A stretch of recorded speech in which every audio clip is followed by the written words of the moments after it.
What up there, guys? This is Jughead82, and I wanted to do this video. This is actually my third time doing it, but I wanted to do some clarification about what I want to say on the video and say it in a way that is not demeaning toward WWE, but it's also an understanding of the situation with this wrestler by the name of Zelina Vega. Now, I know Zelina Vega for her stint in WWE as the manager of Andrade, and also her wrestling, as well as she also played AJ Lee in the movie Fighting with My Family, directed by The Rock, Dwayne Johnson. I also know her stint even in TNA when she was with Sarita, or was she Sarita? I forget. But that's near here or say about what she's done in her wrestling career so far. What is being said is about how she was recently terminated or future endeavored from WWE. This is what I will say about the situation in general. I did a video a while back talking about WWE and third party issues about wrestlers doing basically things outside of WWE as it relates to social media, whether it be Twitch, Cameo, or whatever. Basically, WWE took it upon themselves to basically say that you are intellectual property of WWE, so therefore if you're using the name of your character or whatnot.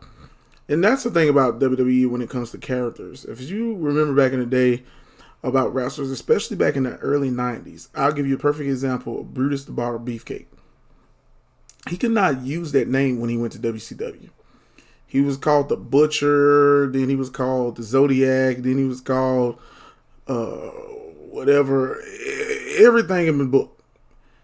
WWE copyright. The same thing with the Dudley Boys. The Dudley Boys, when they went to WWE, they signed a non-any clause or whatever about the usage of their name. Basically, this situation as relates to what deals now with social media is that if a wrestler uses their quote-unquote character name for anything dealing with social media or anything like that, because WWE actually has legal ownership of it, they also have the right to do whatever.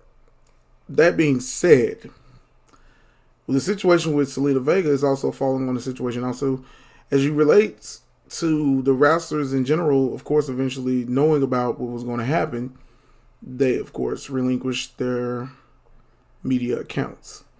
AJ Styles, and I know I saw the one with Paige, and the situation with Paige is even more crazy because if you think about it, Paige is not an active wrestler. She's not really on WWE TV like that as it relates to being a presence on the shows and whatnot. But in her case, she broke her neck, or she severely injured herself, where she cannot wrestle again.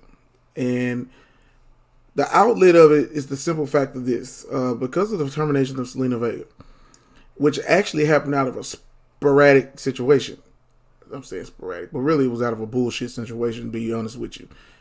She basically posted, I support unionization in wrestling. And 10 minutes after she said that, WWE future endeavor and basically so they came to terms with the release. I'm assuming that this probably was already in development because of the situation of the policy WWE had already signed in, basically giving the wrestlers roughly a month or so to take care of what they need to take care of. It's either us or whatever. But I feel the way WWE has handled that is kind of BS and bullshit in a sense, because you got to look at it like this. Wrestlers, since I've known, have been considered what they call independent contractors. Repeat, independent contractors. If you have a person fix your house or build your house, they're a contractor, right? That's an independent person. That's the person that you're hiring through whatever construction firm you want to hire, and they will come fix your house. WWE has contracts with wrestlers for either 2, 3, 4, 5 years for contracts. Not necessarily even guaranteed if you look at Black Wednesday. But the thing that's kind of weird is about how WWE's practices go is the fact that in this situation, these wrestlers are doing something on their leisure time, meaning it's something they're doing, whether they're playing video games, doing, like I said, with the Twitch and all that shit. They're doing stuff that's outside of the WWE spectrum. Therefore, WWE doesn't have any legal ramifications, period, about what they can say this person can do outside of that. That being said, I do YouTube videos. I have been working for almost 20 plus years. And I'd be damned if a motherfucker tell me I can't do anything. And it's unless I'm saying something about my employers in a sense. But in there, you can say, well, she did say I support unions. But that's something of her saying I support niggas. She never sat there and badmouthed the WWE one time. That being said, this shit right here is just BS, man. It's BS to the max. Now, looking at the situation, I did see the video that Zelina Vega posted. And she was crying and she was basically emotional. And she was letting the fans know that this is something that it's been her life. And she's just been a part of this whole thing, this whole wrestling thing. And I have to say, like, man, you look at the things that are going on in the world, and it changes a lot because of what's in WWE right now. You know, a lot of wrestlers have lost their jobs. But it seems weird that you actually look at this year alone, WWE's made the biggest profit it's made in its existence, with television revenue and all that in between. And then you sit there and ask yourself, well, why is it a problem? The wrestlers, when it comes to the union part, the wrestlers don't have health insurance. That comes out of their own pocket. Travel expenses come out of their own pocket unless they're the top guys. Hotel expenses, you name it. That's coming out their pocket. Yes, they do get paid by WWE, but they use every bit of that money to take care of the expenses of going from this and that. Prior to the pandemic, going, of course, to city to city. And you have to sit there and ask yourself the question, does Vince McMahon even give a fuck about his own fucking talent to even say, hey, this and that? The thing about it is more I saw the video of John Oliver. I saw the actual episode altogether of what John Oliver said. And he's spoken about a lot of deep things. I mean, literally, there's a lot of shit that's shady in WWE's past. I'm not even going to sit there and pretend like I don't remember none of it. You sit there and ask yourself about unionization, just as Roddy Ventura talked about unionization way back in the 80s. And you have to think about where wrestling is at this point. When you look at the main cream of the crop is WWE. I mean, if you think about wrestling, WWE pops in your head. I don't give a damn if you are a casual wrestling fan. And I know some people are going to say, well, wrestling is fake. Okay, fuck you. No shit. Wrestling is fake. But the physicality is still legit when it comes to the fact that these women and men put their bodies on the line when they sit there and do these, of course, choreographed or whatever you want to say, spots and this and that. But you would think that just like when it comes to, they was talking about the Screen Actors Guild Association about, yeah, it's entertainment, so therefore these wrestlers should be part of the Screen Actors Guild, which they should. Be honest with you, they should have some kind of protection. And that was what happened with Jesse Ventura back in the 80s when he did the movie Predator. Of course, he was able to get with the Screen Actors Guild, which in turn, when Jesse finally did stop really wrestling, he had insurance. He had things to take care of as it relates to his family and so forth. Most of the wrestlers from back in the 80s and 90s, early 90s, they didn't have shit. I mean, they literally bust their ass, beat their ass to sleep pretty much to the point, and most of them are not here now. Looking at the things that have happened recently with the pandemic and stuff, how Vince McMahon, like, literally so far, I think it's almost 200 plus employees, and that's including personnel and everything in between. It's like, snap your fingers, you disappear. I say Zelina Vega situation is right there where it's in the forefront. And I don't know, like, what political, whatever reparations that you guys are in, Republican or Democratic, But you got to look at something also. Donald Trump became president, and when Donald Trump became president, he assigned one of his members of the cabinet, Linda McMahon. That's Vince McMahon's wife. I don't know if you guys knew that. She was a part of the cabinet for Donald Trump. Vince McMahon and Donald Trump are really good friends. And Donald Trump, of course, was one of the sponsors or helped fund WrestleMania 4 and 5. That being said, yeah. When Vince McMahon went on and did the wrestling shows in the Performance Center with actual fans and this and that, the thing about it is the fact that state legislation was saying that it isn't, but they put WWE as a prioritized job or intellectual this and that, or a job, essential job, and all that bullshit.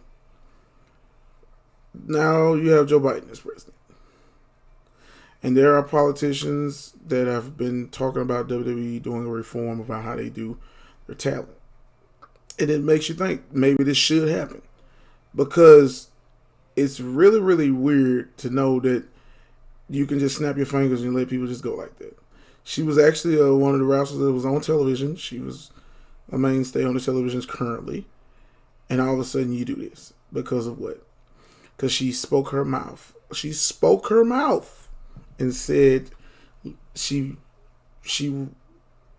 up for unionization in wrestling. Yeah.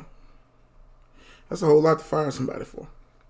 And I'll say, well, she did the Twitch thing. But that's BS, because guess what? The key word, independent contractor. That means as long as I'm doing my job on that fucking TV and doing what I'm supposed to do for your company, you shouldn't give a fuck what I do outside in my fucking personal life. That is a bunch of bullshit. I've seen wrestlers such as Zack Ryder from way back in like 2010, sorry about that. Do the Long Island Z True Hollywood Story shit. And believe it or not, they got him buzzed from fans, and WWE noticed it, and they pushed him. I'm subscribed to Xavier Woods' channel, Up, Up, Down, Down. Enjoy the channel. But that channel had nothing to do with WWE's input. That channel grew on its own because he wanted to do something on his leisure time. Such as do Twitch. Such as do different things to get himself out there. And I'm glad he called the channel Up, Up, Down, Down. And he calls himself Xavier Woods. His real name. Well, not Xavier Woods, but, Austin Creed. But the thing about it is I'm just saying, in general, when you look at the full details of what WWE is doing with the situation with Zelina Vega, it makes me harder and harder want to be a WWE fan, a wrestling fan for the WWF. Because I think the shit they're doing is real shady. And you sit there and say, well, stop watching it. Don't support it. Like I said, I started watching wrestling when I was like 3 or 4 years old. Watching it with my granddad. Saturday Night Main Event. My favorite wrestler back then was Mr. Wonderful Paul Orndorff. Man, the physique, man, the man was ripped to shreds, man. One of my first wrestling action figures I owned was an LGN. Back in the day, I used to have those sculpted action figures that was kind of like made out like a real hard rubber. And I had Mr. Wonderful Paul Orndorff. My brother had Ricky the Dragon Steamboat. I sit there and think about stuff like that as a reflection, nostalgia, whatever you want to call it. When I became older and got in my preteen years, I was in a new generation. Then all of a sudden, the Attitude Era happened. The Monday Night Wars. And it was like, man. On after that, ECW and WCW folded. Still was watching wrestling. Still looking at wrestling. Still watching wrestling. Seeing all the stuff with Eddie Guerrero, Chris Benoit, the rise of John Cena, all this stuff. I've been a wrestling fan, like I said, through and through. Of course, as years have went on, I have not kept up like I should in general. But now, looking at the shit that's going on, I'm not going to just be keeping up like that. Because I think that I'm feeding this devil, if you will, of and like I said, the support is, don't get me wrong, for the rousters, but they're getting bamboozled, round amok. They're getting put through a lot. And for them not to be able to have the freedom to just do stuff outside of the company, that's just a bunch of BS. But like I said, I want to say Zelina Vega, I know you're going to pick up good. From what I've heard, they say she makes more revenue on Twitch than she's making in the WWE. So if that's the case, more power to you. But I feel like at the end of the day, what they did to you is just very just sickening. And it's really sad because at the end of the day, you got so many men and women that go out there every night, taking chances, taking bumps, doing shit. And yeah. But yeah, this has been my 2 cents, man, about WWE and their whole whatever. But yeah, this is Jugget82. Signing off. You guys have a good one.